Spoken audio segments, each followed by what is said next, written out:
నమస్తే అక్క. హలో, ఎలా ఉన్నారు? సూపర్. జై తెలంగాణ. తెలంగాణ. ఇప్పుడు దేశ విదేశాల్లో ఈసారి మన బతుకమ్మ మారుమోగిపోతుంది. సో మీరు బ్యాక్ టు బ్యాక్ ఈవెంట్ చేస్తూ వస్తున్నారు, బతుకమ్మ వేడుకలో పాల్గొంటూ వస్తున్నారు. సో ఎలా ఉంది స్పందన, ఎలా ఉంది ఈసారి ప్రత్యేకించి మన భారతదేశంలో చింతమడక నుండి ప్రారంభించి కోల్ బెల్ట్, మా జాగృతి ఆఫీస్ అన్నీ చేసుకుంటూ కొత్త దేశాలు ఖతర్, మాల్టా, యూకే అన్నిటికి వచ్చాం. లండన్ నేను చాలాసార్లు వచ్చినా కూడా బతుకమ్మకు రాకుండా 9 సంవత్సరాలు అయిపోయింది. సో లండన్ కూడా ఈసారి ప్రత్యేకంగా ఉంది. సో అన్ని చోట్ల ఎక్కడెక్కడైతే బతుకమ్మకు వెళ్ళినామో ఓవర్వెల్మింగ్ రెస్పాన్స్, చాలా మంచిగా స్వాగతం పలకడం, అందరు హ్యాపీగా ఆడుకోవడం. అంటే పోయినసారి కూడా అన్ఫార్చునేట్ సిచ్యువేషన్స్ వల్ల నేను పాల్గొనలేకపోయినాను. సో ఆ ప్రేమ ప్రజలందరూ చూపించేది మాత్రం చాలా సంతోషం అనిపించింది. వేల సంఖ్యలో నిన్న లండన్లో అయితే నేను ఎక్స్పెక్ట్ చేయలే. అసలు చూడగానే ఒక్కసారి వీళ్ళు ఏంటి ఇంతమంది ఎక్కడున్నారు లండన్లో అనేట్టు అనిపించింది. చాలా బ్యూటిఫుల్గా జరిగింది. సో మంచి ప్రోగ్రామ్, మంచిగా అనిపించింది మొత్తం.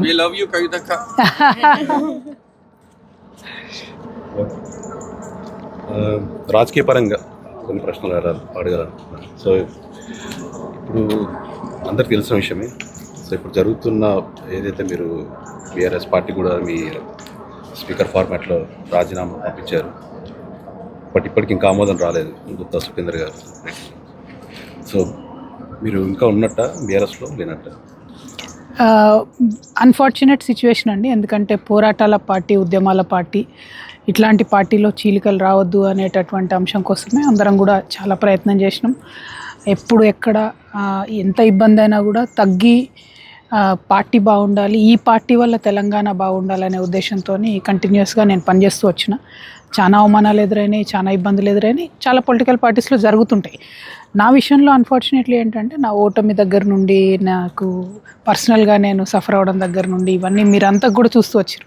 ఎందుకంటే మనం ఉద్యమ పార్టీలోంచి, ఉద్యమ బ్యాక్గ్రౌండ్లోంచి వచ్చినాం కాబట్టి ఏదున్నా ప్రజలకే చెప్పుకుంటాం.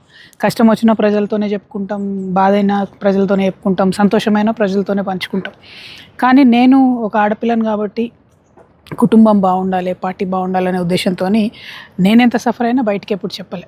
కానీ మొన్న జరిగిన unfortunate incidents, I was forced to talk about certain things by other people, not me. It was not my choice. ఒకసారి వన్స్ పబ్లిక్లోకి వచ్చిన తర్వాత, పబ్లిక్ డొమైన్లోకి వచ్చిన తర్వాత మాట్లాడకపోతే నా తప్పు అవుతుంది. కాబట్టి నేను రియాక్షన్ ఇచ్చాను తప్పితే నేనెక్కడ కూడా నా సొంతగా ముందుబడి ఏమి యాక్షన్ తీసుకోలేదు. ఆ విషయం తెలంగాణ ప్రజలందరూ కూడా గమనిస్తూ ఉన్నారు. అంటే నేను విదేశాల్లో ఉన్నప్పుడు నన్ను అనవసరంగా ఆ బొగ్గు గని కార్మిక సంఘం నుండి తీసేయడం అంత అవసరం ఏం లేకుండే. ఇమీడియట్గా ఎన్నికలు ఏం లేకుండే, వేరే ఏం లేకుండే. పైగా అదొక పదవి కాదు, అదొక బాధ్యత, గౌరవాది. సో ఇట్లాంటి అంశాలన్నీ కూడా ప్రజల ముందు ఉంచాను నేను. సో నేను అనేది ఏంటంటే